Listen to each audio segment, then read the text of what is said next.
Անչափահասների կողմից կատարված ոչ մեծ և միջին ծանրության հանցագործությունների դեպքում պատասխանատվության ենթարկելուց բացի պետությունը նախատեսում է կիրառել վերասոցիալականացման այլ մեխանիզմներ ևս։ Այդ իսկ նպատակով կառավարությունը առաջարկում է հստակեցնել դաստիարակչական բնույթի հարկադրանքի միջոցների կատարման կարգը, սահմանելով, թե ով և ինչպես պետք է վերահսկի դրանց իրականացումը։ Առաջարկվող փոփոխություններից մեկով նախատեսվում է հստակեցնել Քրեական օրենսգրքի 105-րդ հոդվածի առաջին մասի կարգավորումը, որով սահմանվում է, որ տեղական ինքնակառավարման մարմնի կամ դատապարտյալի վարքագծի նկատմամբ վերահսկողություն իրականացնող իրավասու մարմնի հսկողությանը հանձնելը ենթադրում է պահանջների կատարման պարտականություն։ Գործող խմբագրությամբ սակայն չի կոնկրետացվում, թե ինչ բովանդակություն կարող են ունենալ այդ պահանջները։ Առաջարկվում է հիշյալ հոդվածում կատարել լրացում և հստակեցնել, որ տեղական ինքնակառավարման կամ դատապարտյալի վարքագծի նկատմամբ վերահսկողություն իրականացնող իրավասու մարմինը անչափահասին կամ 21 տարին չլրացած անձին կարող է ներկայացնել նաև կրթական, մարզական, մշակութային կամ հանրային ծրագրերին կամ միջոցառումներին մասնակցելու վերաբերյալ պահանջներ։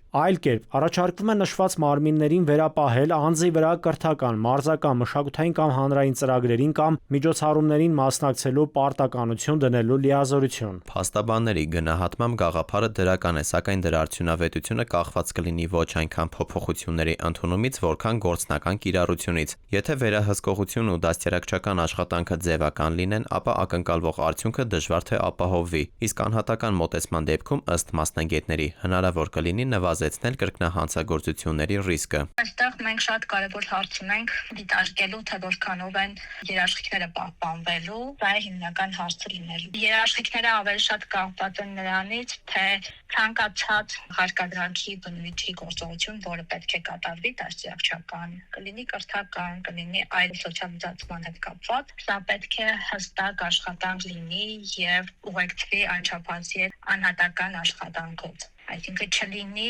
զուտ օրենսդրական փոփոխություն